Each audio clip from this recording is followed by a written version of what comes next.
Do you think my tea is hot? It is nap time, so it's quiet in my household. My name is Kaylee. Welcome back to another video, and today we are going to be talking about the book that inspired all of this.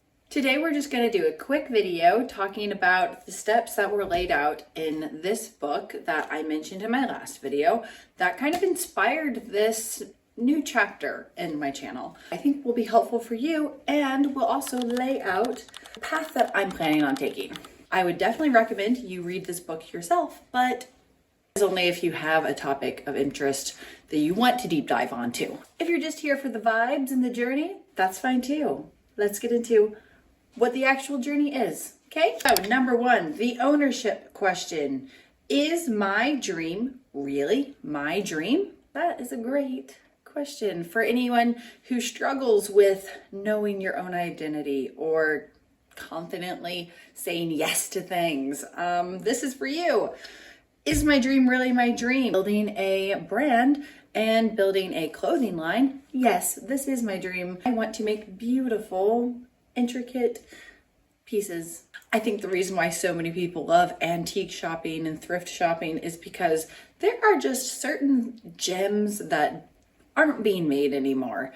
And I would like to make them again because some things should exist. Even if it's only in small quantities, it should exist. Next, chapter 2, the clarity question. Do I clearly see my dream? When you try to put into words what you actually want and you find yourself stumbling and stuttering and being inarticulate. Yes, I know that very well. Can you at least write down what your dream is? I'd like to sell my things online. I do not want to have a store in person. I think that would be so cool, but that's not my dream. I want to have an online shop that is accessible to anyone in the world. I would love beautiful ladies to buy beautiful things to wear around their beautiful homes and beautiful friends. Somewhat ornate and fanciful. Yes, I do clearly see my dream, and I want to make practical, beautiful, long-lasting garments for beautiful, lovely ladies to frolic around in. And when they do get yucky handprints from their yucky toddlers onto their clothes, they can scrub it off, throw it in the wash, and put it back on tomorrow. Number 3, the reality question. Am I depending on factors within my control to achieve my dream? An example that the author of this book, John Maxwell, gives for the reality question is the contestants on American Idol that come on and are either really good or really bad just to make the show interesting and engaging. And the contestants that are really bad, he brings that up of it is not within reality for them to win American Idol. And no one has told them that until they're on the show and they think they have a real chance, and it's just not reality. And so is your dream within things under your control? The factors that are within my control is a little bit of time every day. I have a couple hours, usually nap time, after the kids go to bed. I have time. I also have a lot of mental resources. I have a very excitable brain. I have a very creative brain, and if I don't dump my brain energy into something, it starts just destroying everything. I become anxious or pick things apart and think that there are problems where there really aren't. It's just kind of creative energy stirring up. One is using my brain for good. I have access to the internet and phone numbers of manufacturers, YouTube University. Other people have done it. I know I can do it too. Are you depending on factors under your control to meet your dreams? Number 4, does my passion compel me to follow it? In this chapter, he talks a little bit more about that first question of, is this really my dream? Because you can only care about something so long when it's not really your something to care about. It's not going to keep you up at night, at least not in a good way if it's not your thing. Okay, that's better. Number 5, do I have a strategy to reach my dream? In this chapter, he explains how the strategy has to come after the vision, because if you work on strategy, it really feels daunting. But when you focus on the vision, the idea becomes so empowering and so exciting and feels bigger than you are that you'll find a way to grow into it.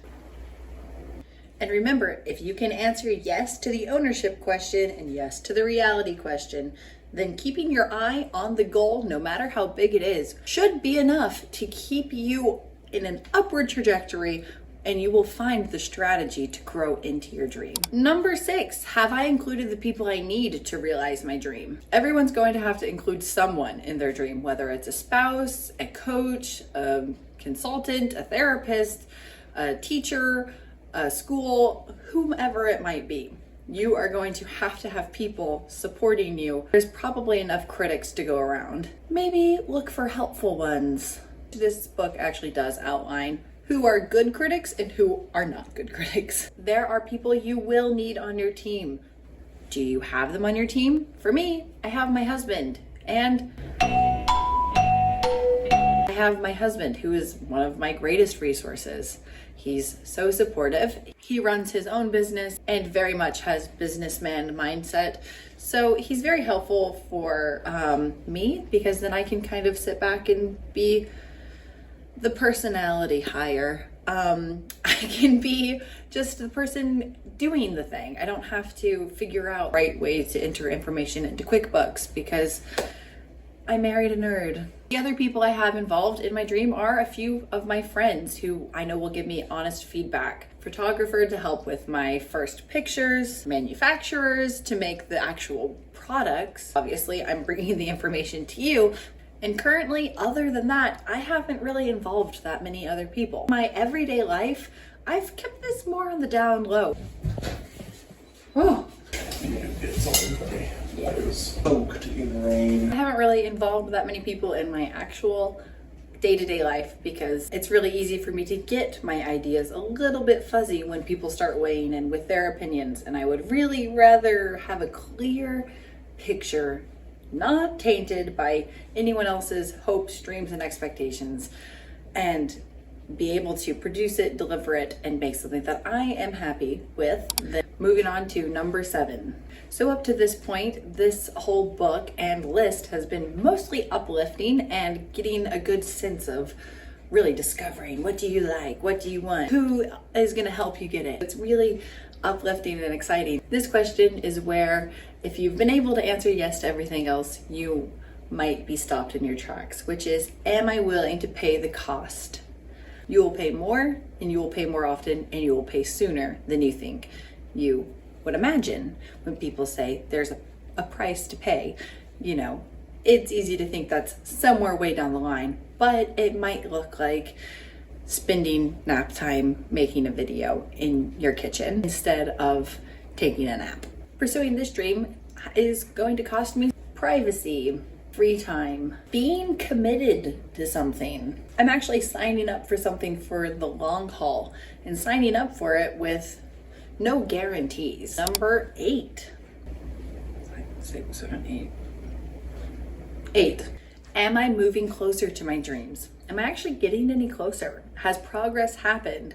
Because when you really care about something, usually you're moving towards it. It's not just thinking about it or consuming a ton of content on it, but are you actually moving any closer? And I would say, yes, I am. If you've been watching any of my shorts, you'll see my weekly progress update. I've been trying to work every day just a little bit on my goals. Do you hear my sink growling at me?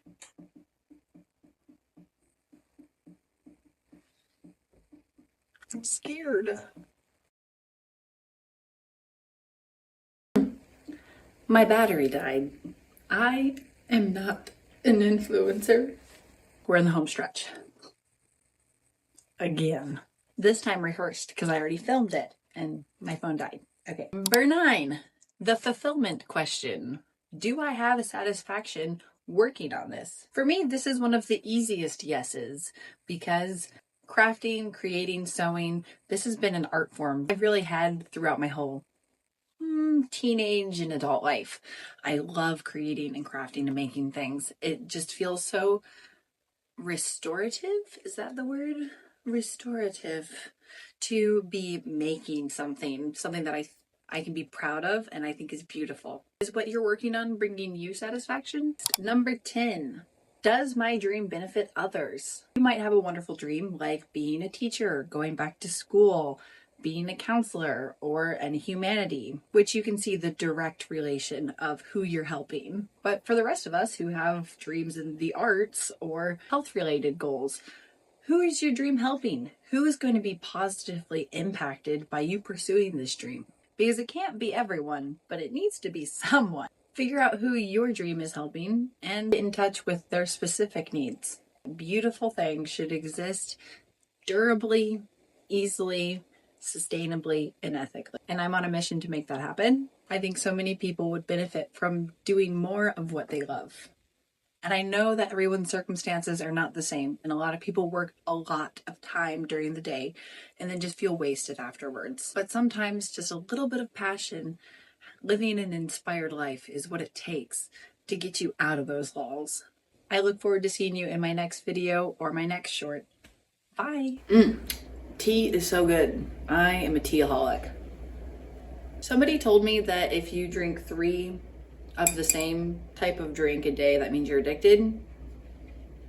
And I'm just gonna need to see some actual evidence on that, because I would not like to think that I'm addicted to drinking tea, but I also don't think I'm prepared to change my tea drinking habits.